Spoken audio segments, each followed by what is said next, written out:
ആലുവ തുരുത്തുപാലത്തിന്റെ അതിൽ കൂടെ പോകുമ്പോൾ എല്ലാ പ്രാവശ്യം പോകുമ്പോഴേ ഈ കട ഒന്ന് നോക്കാറുണ്ട് കേട്ടോ. നമ്മുടെ ഐബലിന്റെ ഫാക്ടറി ഔട്ട്ലെറ്റ് എന്ന് പറഞ്ഞ എഴുതിയിട്ട് എനിക്ക് തോന്നുന്നു ഈ വഴി പോകുന്ന എല്ലാവരും ശ്രദ്ധിക്കുന്നു. കാരണം അത്ര അധികം ഡിസ്പ്ലേയിൽ നമുക്ക് ഒരുപാട് ഐറ്റംസ് ഇങ്ങനെ വെച്ചിട്ടുണ്ട്. അപ്പൊ ഞങ്ങൾ എന്തായാലും ഒന്ന് കയറി നോക്കാം. വലിയ പർച്ചേസിംഗ് ഒന്നും ചെയ്യാനുള്ള പ്ലാനിങ്ങില്ല, കാരണം നമ്മുടെ വീട്ടിലേക്ക് അത്യാവശ്യം എല്ലാ ഇലക്ട്രോണിക് ഐറ്റംസും ഒരുവിധമൊക്കെ ഉണ്ട്. അപ്പൊ അങ്ങനെ പർച്ചേസിംഗും കാര്യങ്ങളൊന്നും പ്ലാനിങ് ഇല്ല. എന്നാലും ഒന്ന് ഇതെന്താ സംഭവം ഒന്ന് കണ്ടിരിക്കാം, ഓഫറൊക്കെ ഒന്ന് നോക്കാമെന്നും പറഞ്ഞ് കയറിയതാട്ടോ. കയറി ചെന്നപ്പോൾ തന്നെ ഒരുപാട് ഗ്യാസ് സ്റ്റൗസ്, പിന്നെ അത് കഴിഞ്ഞപ്പോൾ TV, ഹോം തിയേറ്റർ ഐറ്റംസ്. അപ്പൊ നമ്മളാണെങ്കിൽ അത് മേടിച്ചു. ഹോം തിയേറ്റർ മേടിച്ചാൽ നമ്മൾ വലിയ ശ്രദ്ധിച്ചില്ല, പക്ഷെ നല്ല വില കുറവുണ്ട് കേട്ടോ. ഇതെന്താ ഇതിന്റെ ഐഡിയ എന്നൊന്നും എനിക്കറിയില്ല. സ്മാർട്ട് TV ഒക്കെ 6000 സ്റ്റാർട്ട് ചെയ്യണു. അത്ഭുതം വിചാരിച്ചു ഇതൊക്കെ കേട്ടപ്പോൾ.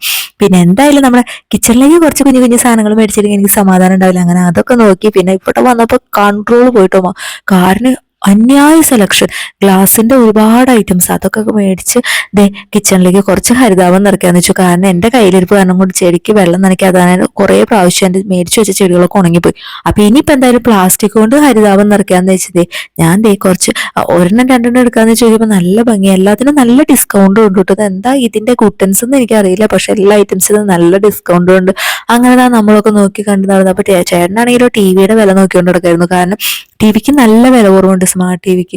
സംഭവം ഇത് കമ്പനി പ്രൊഡക്റ്റ് ആണ്, പക്ഷെ ഇത് എത്ര ലാഭത്തിന് ഇവർ തരണത് എന്താണെന്നൊന്നും എനിക്ക് അറിയില്ല. അങ്ങനെ ഞാൻ എനിക്ക് കണ്ടതിൽ വെച്ച് കൂടുതൽ ഇഷ്ടമായതൊക്കെ പറക്കി എടുത്തു കേട്ടോ. കാരണം ഒന്നും രണ്ടും ഒന്നും അല്ല, കുറെ എടുത്തു. ലാസ്റ്റ് എനിക്ക് തന്നെ കൂടുതലാന്ന് പറഞ്ഞപ്പോൾ ഞാൻ കുറച്ചൊക്കെ അവിടെ റിട്ടേൺ വെച്ച് വന്നാലും എടുത്തു. പക്ഷെ നല്ല വില കുറവുണ്ട് കേട്ടോ. പിന്നെ ഇത്രയും വലുതൊന്നും എന്റെ വീട്ടിൽ വാങ്ങിച്ചു വെച്ചാൽ ഇവള് വയ്ക്കാൻ സമ്മതിക്കില്ല, ഇവള് അതൊക്കെ തട്ടിക്കളയും.